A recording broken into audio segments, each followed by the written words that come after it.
Hello everyone, welcome back. This is me Jyoti Soni. और आज हम इतने लंबे समय बाद मिले हैं एक नए टॉपिक के साथ में। और आज का हमारा हिंदी व्याकरण का टॉपिक क्या है? पदबंध। अब पदबंध पढ़ाने से पहले चलो हम थोड़ी बातें कर लेते हैं हमारी पिछली क्लास के बारे में। अगर आपको याद होगा तो हम लोगों ने क्लास 9th में टॉपिक पढ़ा है पद और शब्द, या शब्द और पद की बात कर ले। तो हम वहां से जब पढ़ के आए हैं तो हमें एक बात तो बहुत अच्छे से क्लियर है कि भाई पद क्या होते हैं और शब्द क्या होते हैं, क्योंकि हमारी जो आज क्लास होने वाली है वो बेस्ड होने वाली है इसी शब्द और पद के ऊपर। और दूसरी बात, जैसे कि मैं आपको हमेशा कहती हूँ कि हम जो भी पढ़ रहे हैं, जैसे भी पढ़ रहे हैं, जो भी हमारे स्टडी में टॉपिक्स रखे हुए हैं वो हमारे सराउंडिंग ही होते हैं, हमारी डेली लाइफ से कनेक्टेड होते हैं। ठीक है, तो आज का भी हमारा जो टॉपिक है वो आज हमारे डेली लाइफ से कनेक्ट ही होने वाला है। और कैसे कनेक्ट होगा ये मैं आपको बताती हूँ। ये क्या हो रहा है? तो आज हमारा टॉपिक हमसे कैसे कनेक्ट होने वाला है, क्योंकि हम पढ़ रहे हैं पदबंध। तो सबसे पहले अच्छा टॉपिक कैसे कनेक्ट होगा ये बता दूं। ओके स्किप करते हैं। जब हम डेफिनेशंस पढ़ने जाएंगे तब हम ऑटोमेटिकली उसे कनेक्ट कर लेंगे। क्लियर? बस एक बात याद रखिए कि आप साइंस पढ़ रहे हैं, आप पॉलिटी पढ़ रहे हो, आप सोशल पढ़ रहे हो, आप कोई भी सब्जेक्ट पढ़ रहे हो, हिंदी पढ़ रहे हो, इंग्लिश पढ़ रहे हो, वो आपकी डेली लाइफ का ही हिस्सा है। अब हिंदी कैसे हिस्सा है? क्यों? क्योंकि हम हिंदी कहते हैं और हम हिंदी व्याकरण में वही सारी चीजें पढ़ रहे हैं जो हम कहते हैं। मतलब मैंने कहा, मैं कह रही हूँ, कहना मेरी एक क्रिया हुई। करेक्ट? तो इन्हीं सारी चीजों को हम डिटेल में पढ़ने वाले हैं कि हम क्या करते हैं, क्या खाते हैं, क्या पीते हैं, कैसे हर चीज, हमारी जो भाषा है, जो हमारे शब्द निकल रहे हैं हमारे मुंह से, ये सारी चीजें ही डिटेल से पढ़ते हैं। तो पदबंध पढ़ने से पहले मैं आपको पद की डेफिनेशन बता दूं कि पद क्या होते हैं। उसके पहले हम आ जाते हैं शब्द के ऊपर। आपको पता होगा कि शब्द क्या होते हैं। जब हम बहुत सारे वर्णों को, दो या दो से अधिक वर्णों को मिला करके कोई एक मतलब उसे एक समूह बनाते हैं तो हम उसे कहते हैं शब्द। जैसे कि मैंने कहा शब्द, तो शब्द में एक वर्ण श हो गया, आधा वर्ण ब हो गया और आधा वर्ण, एक वर्ण क्या हो गया, द हो गया। करेक्ट? तो ये शब्द मिलकर के क्या बन गया? एक शब्द। यही हो गया। जैसे पदबंध तो दो शब्दों को मिला करके बन गया। तो ये तो शब्द थे। जैसे कि हम किसी का भी ये कर ले, जैसे राम, राम र आ की मात्रा और म मिला करके एक शब्द बना है, राम हो गया। लेकिन जब आप इन्हीं शब्दों को किसी वाक्यों में प्रयोग करते हैं, जैसे कि राम स्कूल जाता है, ठीक है,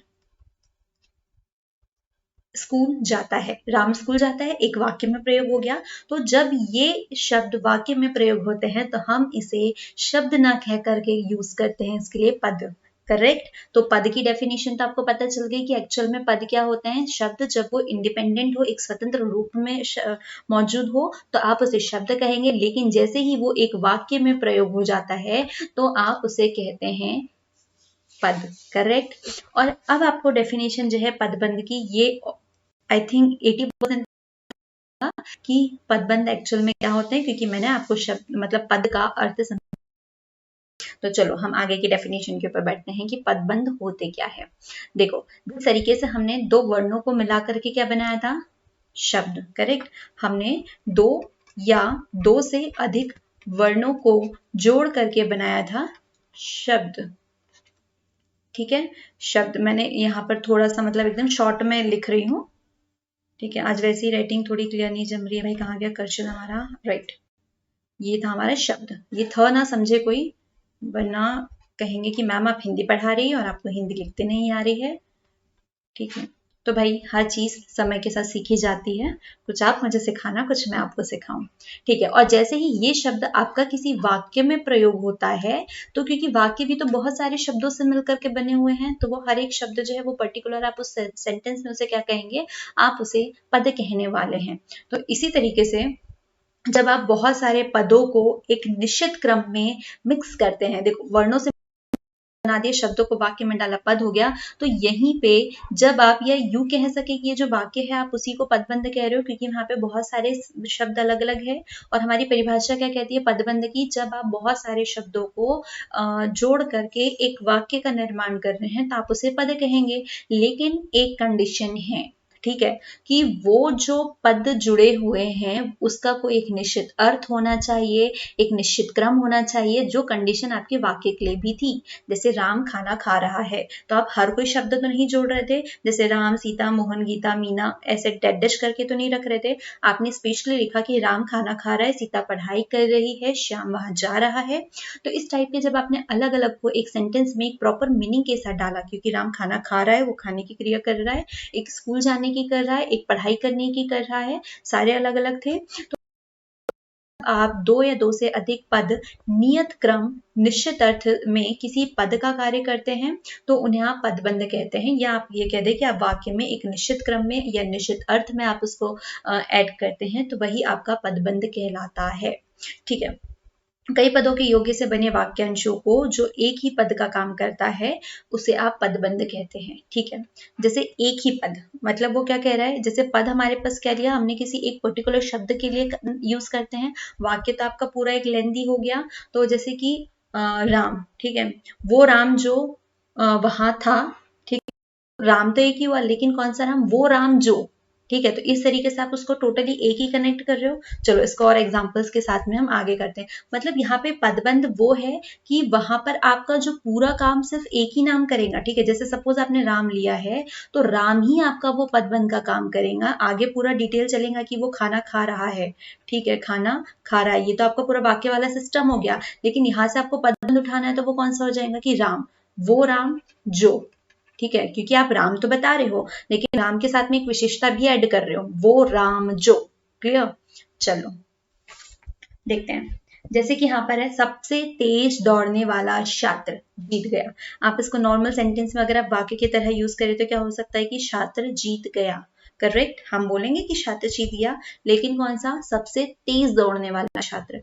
तो यहाँ पे जो पदबंध है वो क्या हुआ कि सबसे तेज दौड़ने वाला छात्र। हम पद किसे कहते हैं, नॉर्मली कोई भी शब्द है जो आप वाक्यों में प्रयोग कर रहे हैं आप उसको क्या कह रहे हो, पद कह रहे हो। लेकिन पदबंध कौन सा हुआ कि वो पद जो कि पूरे मतलब दो से अधिक शब्दों से मिलकर के बना हुआ है और वो एक ही संज्ञा को लेकर के काम चला रहा है।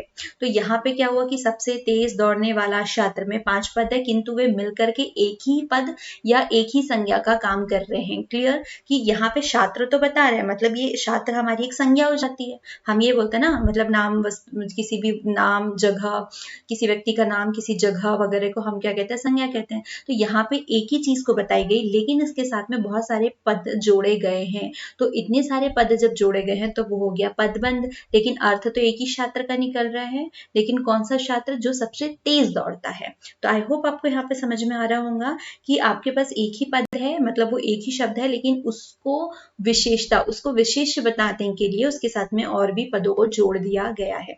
जैसे ये लड़की अत्यंत सुशील और परिश्रमी है।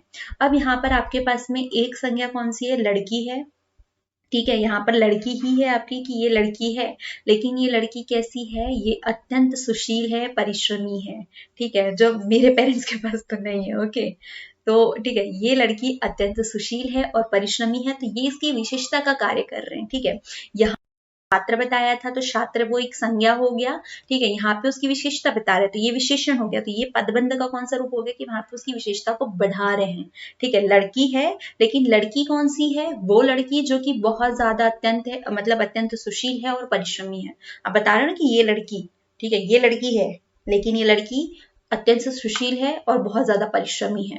ठीक है, हम उसकी विशेषता के बारे में बात कर रहे हैं। हमने पहले क्या बात की थी कि सबसे तेज दौड़ने वाला छात्र था, लेकिन कौन सा, जो सबसे तेज दौड़ता था। ठीक है, इसके बाद में यहाँ पर ये जो नाम, ये शब्द आ रहे हैं ना, लाइक संज्ञा हो गया, यहाँ पे विशेषण हो गया। इसका हम थोड़ा डिटेल में अच्छे से और समझें, तो आपको ऐसी ओरली समझा रही हूँ। नदी बहती चली जा रही है, नदी तो है लेकिन क्या हो रही है, बहती चली जा रही है। तो ये बहती चली जाना ये पूरे 5 पदों का मल करके बना हुआ है। ठीक है, तो चले जाना, बहना, चले जाना, ये किस बात को शो करता है, ये किसी काम का होना बता रहा है कि मतलब नदी है लेकिन वो बह रही है, वो जा रही है, तो ये क्रिया हो रही है, वो एक काम कर रहा है, तो ये क्रिया विशेष हो गया कि यहाँ पर जो नदी है वो बहती चली जा रही है और बहती के साथ में क्या हो रहा है, उसके साथ इतने पद जो है वो जुड़ गए, तो ये एक पदबंध हो गया। और आगे देखते हैं। अब आपको एक बात तो समझ में आ गई कि जो पद होते हैं मतलब पदबंध किस टाइप के होते हैं, लेकिन उसमें कुछ मतलब जब आप उसको क्रिएट करो, जब आप उसकी रचना करो, तो बहुत सारी चीजें आपको इम्पोर्टेंट होती है जानना कि जो पदबंध होंगे उसमें एक से अधिक पद होंगे। कैसे? क्योंकि नॉर्मली रखे तो वो तो पद ही कहलाएगा, ठीक है, वो पद ही कहलाएगा। लेकिन आपको पदबंध बनाने के लिए, पद बंध मतलब पदों को बांधना, और बांधने के लिए आप सिंगल तो नहीं बांधेंगे, मतलब आपको और भी लोग चाहिए, एटलीस्ट एक और चाहिए कि इसको और इसको आप आपस में बांध सके, राइट? इतना तो चाहिए। आप सिंगल इसी को तो अकेले को तो बांध नहीं, तो आपको और चाहिए। तो पद जो है वो कभी भी सिंगल वर्ड में नहीं, मतलब पदबंध जो है आप उसको सिंगल वर्ड में नहीं बता सकते, ठीक है। देन नॉर्मली आप पद की भी डेफिनेशन देखने चाहे तो हम पद उसी को मानते हैं जो वाक्य का एक अंश हो, ठीक है, जो किसी वाक्य में शामिल हो रहा है उसका अंश होता है, आप उसे पद कहते हैं, ठीक है। मतलब आप एक पूरा संज्ञा सर्वनाम क्रिया विशेषण में जब जाते हैं तो वहां पे बहुत सारे कि राम खाना खा रहा है, राम स्कूल जा रहा है, तो जाने वाली क्रिया हो गई, ठीक है, क्रिया हो गया। राम बहुत सुंदर है तो ये उसकी विशेषता हो गई। राम खाना खा रहा है तो खाना खाना उसकी क्रिया हो गई, ये राम है, ये संज्ञावाचक हो गया। तो इस तरीके से यहाँ पे बहुत सारे होंगे तभी वो पदबंध कहलाएगा। और वाक्य की भी डेफिनेशन में वही पद की भी डेफिनेशन में वही आता है कि वो वाक्य का एक पार्ट है। पद इस तरह से संबंध होते हैं कि उसमें एक इकाई बन जाती है। इकाई कैसे बन जाती है? जैसे कि अभी हम लोगों ने रिसेंटली पढ़ा था कि ये लड़की अत्यंत सुशील और परिश्रमी है, तो ये एक इकाई बन गई कि आपने अत्यंत, ठीक है, सुशील और पराक्रमी है, तो ये तो एक इकाई का ही काम कर रहा है भाई, एक जीता जागता खुद ही सेंटेंस बन गया है, आप उसको हटा के रखे तो किसी वाक्य का अंश होता है। अब वाक्य का अंश, अब आप कहेंगे कि ये वाक्य क्यों नहीं है, तो हम क्या बता रहे थे कि ये लड़की, आप पूरा सेंटेंस अच्छे से पढ़ेंगे तो पूरा सेंटेंस आपका एक्चुअल में क्या होगा, ये वाला, करेक्ट। आपका पूरा सेंटेंस क्या काम करता है? पूरा सेंटेंस आपका ये हुआ कि ये लड़की अत्यंत सुशील और परिश्रमी है, आपका पूरा की पूरा सेंटेंस। तो यहाँ पे तो पूरा आपको पदबंध की बात करनी है तो आप उसकी जो यहाँ पर जो इम्पोर्टेंट है आप उसी को उठाएंगे कि अत्यंत, ये लड़की है और ये अत्यंत सुशील है और परिश्रमी है। तो आपने ये जो पेयर अप था तो उसको उठा लिया, जैसे वहां पे लिखा था कि सबसे तेज दौड़ने वाला छात्र, ठीक है। आप इसकी पहचान कैसे करेंगे कि यहाँ पे कौन सा पदबंध है? आप इसको क्यों नहीं उठा सकते कि ये लड़की, आपने इसको पदबंध उठा लिया, ये भी तो दो शब्दों का मेल है, दो पदों का मेल है, बंद है। तो इसकी पहचान में आपको आगे जब हम संज्ञा सर्वनाम वगैरह सारी चीजें पढ़े तो मैं वहां पर आपको समझाती हूँ, ठीक है।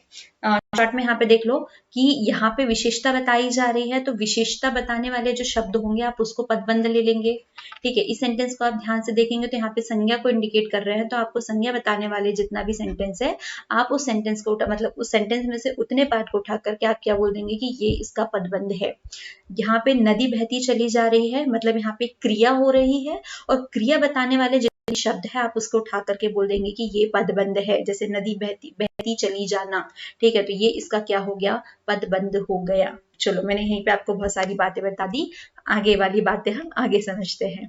पदबंध के शब्द क्रम जो होते हैं वो निश्चित होते हैं। शब्द क्रम निश्चित, ऑब्वियसली कोई भी हम सेंटेंस में भी देखें तो वो भी एक निश्चित क्रम में ही होते हैं। जैसे सबसे तेज दौड़ने वाला छात्र, तो हम ऐसा नहीं करेंगे ना छात्र तेज दौड़ने वाला, तो आप उसको एक सीक्वेंस में ही अच्छे से रखेंगे ताकि हम उसका अर्थ भी बहुत अच्छे से क्लियरली समझ पाए और समझा पाए। एक शब्द के अनेक शब्द प्रायः पदबंध होते हैं। एक शब्द के अनेक शब्द मतलब एक कोई शब्द है उससे भी रिलेटेड आप बहुत सारे शब्दों को यूज कर सकते हैं। नाउ नेक्स्ट है, और विशेषताओं में पढ़े तो पदबंध का एक्चुअल में काम क्या होता है। नॉर्मल सी बात है कि आपको उसका मीनिंग बहुत अच्छे से एक्सप्लेन करना है। आप चाहते हो कि वो उसका जो है ना जो भी मीनिंग है, जैसे कि नदी बहती चली जा रही है, क्लियरली बता रहे हो नदी बह रही है, ठीक है, वहां क्रिया हो रही है, नदी बहती चली जा रही है, ठीक है, वो बही नहीं, वो बह रही है और जा रही है, वो आगे बह रही है, ठीक है। आप उसका सार्थक अर्थ बताए, आप उसका प्रभावकारी अर्थ बताए, तो ये जो है मतलब उसका कार्य को स्पष्ट, मतलब जो पदबंध है उसका प्रमुख कार्य क्या हुआ कि वो किसी को स्पष्ट बता रही है, उसका अर्थ स्पष्ट कर रही है, उसकी सार्थकता बता रही है, उसको प्रभावकारी बना रही है, ठीक है। मतलब इन सारी चीजों से होता है कि आप उसको और इफेक्टिवली बताएं। जैसे कि वहां पे लिखा था कि छात्र जीत गया, तो कौन सा छात्र जीता, जो सबसे ज्यादा तेज दौड़ा, तो ये उस आपके छात्र की मतलब और ज्यादा वो कर रहे हैं ना, मतलब उसको और ज्यादा इफेक्टिवली प्रेजेंट कर रहे हैं।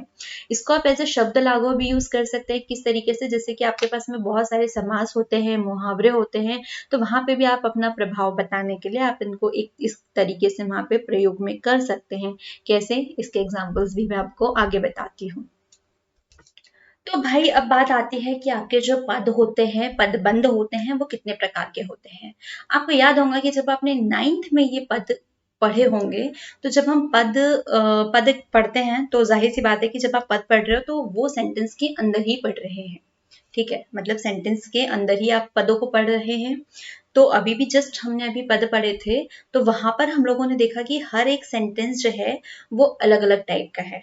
कोई बता रहा है छात्र के बारे में, कोई लड़की की सुंदरता और लड़की की विशेषता के बारे में बता रहा है, कोई नदी के काम करने पे बता रहा है, कोई कुछ। ठीक है, मतलब हर सेंटेंस जो होता है वो अलग अलग होते हैं। ये बात आपको भी पता है, क्योंकि हम डेली रूटीन में इतनी सारी बातें करते हैं, तो जरूरी नहीं है कि आप एक ही टॉपिक को लेके बात करें या एक ही वे में बात करें। ठीक है, आप किसी को स्पेशलिटीज बताते हुए ही करें, जैसे कि राम जा रहा है, राम कर रहा है, राम रो रहा है, राम हंस रहा है, राम खा रहा है। तो आप राम के बारे में सिर्फ यही नहीं बता सकते कि राम क्या क्या कर रहा है, आप राम से रिलेटेड उसकी लाइफ वाली अलग अलग बातें भी कर सकते हैं कि भाई ये राम है।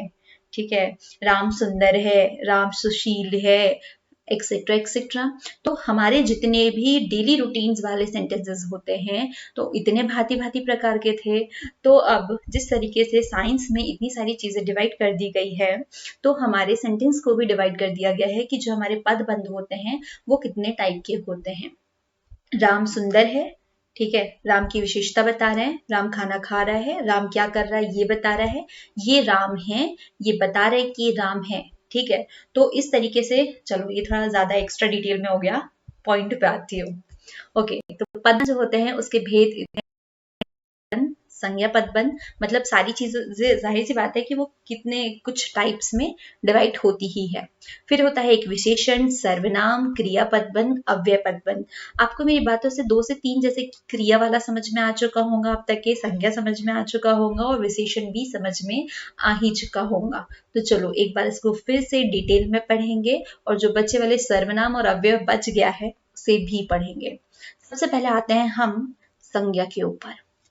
भाई संज्ञा क्या है, तो आपने बचपन में आई थिंक 4th में, राइट, एक डेफिनेशन पढ़ी होंगी, किसी भी वस्तु, प्राणी, स्थान के नाम को संज्ञा कहते हैं। ठीक है, और एक इंग्लिश वाली डेफिनेशन भी आपको रटी हुई होंगी ही, क्योंकि हमने ये रटी हुई थी। आज हम इसको समझते हैं। जब आप किसी भी चीज को, कुछ भी चीज हो, ठीक है, जब आप उसका नाम देते हैं, आप सिंपल सी एक बात याद रखें कि अगर कहीं पे भी संज्ञा शब्द आता है, ठीक है, अगर संज्ञा कहीं पे भी न आया है, तो आप वहां पे सिर्फ एक बात याद रखें, नाम। ठीक है, मतलब किसी का नाम बताना, ठीक है, वो संज्ञा होता है। मेरा नाम ज्योति है, ये संज्ञा बता रही हूँ। वो गेट है, ये पेन है, वो पहाड़ी है। ठीक है, मतलब किसी भी चीज का नाम, ये पेन टैब है, ये लैपटॉप है, ये चार्जर है, मतलब कोई भी चीज। ठीक है, ये इंडिया है, वो पाकिस्तान है, अफगानिस्तान है, वट एवर, ये गंगा नदी है, कुछ भी, मतलब किसी भी चीज का जब आप नाम रखे तो उसे आप संज्ञा ही कहेंगे। जैसे मैंने आपको बताया कि तेज दौड़ने वाला छात्र, छात्र तो था। अब हम यहाँ पर ना पदों के संज्ञा सर्वनाम के बारे में बात नहीं कर रहे, अब हम बात कर रहे हैं, एक सेकेंड, सॉरी, तो अब हम बात किसके बारे में कर रहे हैं, संज्ञा, मतलब जो पदबंध है, तो पदबंध में जो एक सेंटेंस है लंबा वाला, जो किसी एक पद के साथ में ग्रुपिंग में जुड़ा हुआ है, जैसे छात्र है तो तेज दौड़ने वाला छात्र, लड़की है अत्यंत सुंदर और सुशील है, उसके बारे में तो ऑलमोस्ट सिमिलर ही चीज होंगी। तो छात्र कौन सा, तेज दौड़ने वाला, तो ये पूरा संज्ञा पदबंध हो गया। ठीक है, तो पदबंध वाक्य से सिर्फ इतना ही डिफरेंट है कि वहां पर कोई ना कोई एक स्पेशल वर्ड के साथ में बहुत सारे शब्द एक्स्ट्रा जुड़ गए हैं। तो संज्ञा का पता चल गया क्लियर कि संज्ञा क्या होता है, कि आप किसी भी चीज में नाम रखें। ठीक है, अब हम आप तो संज्ञा की डेफिनेशन में यहाँ पर बता दूं, संज्ञा की डेफिनेशन आपको पता चल गई। अब आप संज्ञा पदबंध की डेफिनेशन देख लेते हैं। ठीक है, तो संज्ञा की डेफिनेशन के साथ में वो पदबंध जुड़ जाएगा। तो वो पदबंध जहां पे भी संज्ञा का काम करता है, ठीक है, जो वाक्य में संज्ञा का काम करता है, जैसे कि आपने वहां पे